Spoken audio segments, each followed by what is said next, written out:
So hello guys welcome back to जित fix channel. And हम लेकर आ गए हैं सोशल साइंस के इम्पोर्टेंट क्वेश्चन आंसर, जो एक शब्द में या फिर एक वाक्य में तो नहीं देना है, पर ये 2 अंक के जरूर रहेंगे। इसके पहले वाले वीडियो में हमने 1 अंक वाले का बनाए थे, जो सारे ऑब्जेक्टिव थे। अब ये 2 अंक वाले पूछ जाएंगे। तो पहला दिया हुआ है, संसाधनों के संरक्षण के कोई 2 उपाय लिखिए।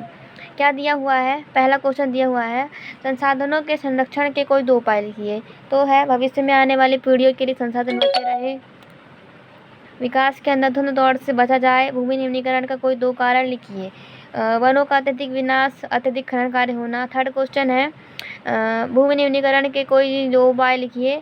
तो वनारोपण और चारागाहों का उचित प्रबंधन करना, पशुचारण पर नियंत्रण करना। मृदा संरक्षण के कोई 2 उपाय लिखिए, पहाड़ी एवं पर्वतीय क्षेत्रों में सीढ़ीदार खेतों में फसल उगाना, वृक्षारोपण करना तथा पशुओं की चराई पर नियंत्रण करना। नेक्स्ट है पाँचवा क्या है, काली मृदा की कोई 5 विशेषताएं, 2 विशेषताएं लिखिए। 5वां क्वेश्चन है। तो पहला है कि कपास की कृषि के लिए यह उपयुक्त है, कैल्शियम कार्बोनेट, मैग्नीशियम, पोटास और चूना के तत्व इसमें पाए जाते हैं। लैटेराइट मृदा की कोई 2 विशेषताएं लिखिए।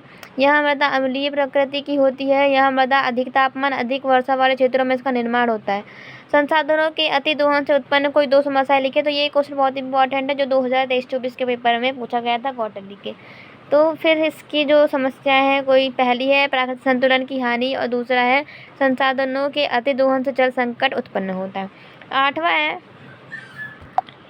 सतत पोषणीय विकास से क्या आशय है। तो पर्यावरण को बिना नुकसान सतत पोषणीय विकास है, इसका है सतत पोषणीय आर्थिक विकास का अर्थ है कि विकास पर्यावरण को बिना नुकसान पहुंचाए हो और वर्तमान विकास की प्रक्रिया भविष्य की पीढ़ियों की आवश्यकता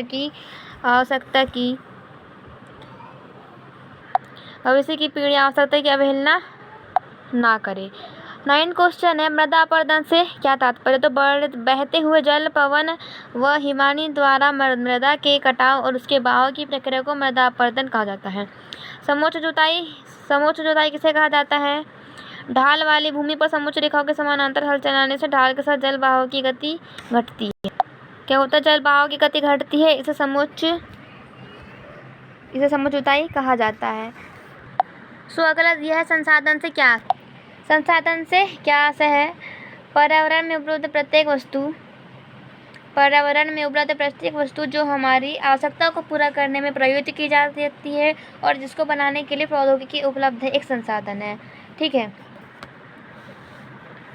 अब है, नवीकरण योग्य और अनवीकरण योग्य को संसाधन स्पष्ट कीजिए। अब क्वेश्चन दिखा दे रहे हैं। लैटेराइट मृदा की कोई 4 विशेषताएं, मरुस्थलीय मृदा की कोई 4 विशेषताएं हैं, जलोढ़ मृदा की प्रमुख विशेषताएं कौन सी है। तो ये स्क्रीनशॉट खींच लीजिएगा। एजेंडा 21 बहुत इंपॉर्टेंट है, इसका मुख्य उद्देश्य भी लिखना है। बांगर और खादर में भी अंतर लिखना है। बांगर और खादर में भी अंतर दिया हुआ है। फिर ये 18वां क्वेश्चन है, फिर 19वां क्वेश्चन है, फिर 20वां क्वेश्चन है। तो उसको लिख लेना है और स्क्रीनशॉट भी। प्रश्न 21 है, मृदा अपरदन के प्रमुख कारण लिखिए। तो मृदा अपरदन के भी निम्नलिखित कारण है, इसको भी। मृदा परिच्छेदिका से क्या तात्पर्य है, इसको भी करना है। संसाधन नियोजन की ओर से ये बहुत इंपॉर्टेंट है, तो इसका आंसर ये है।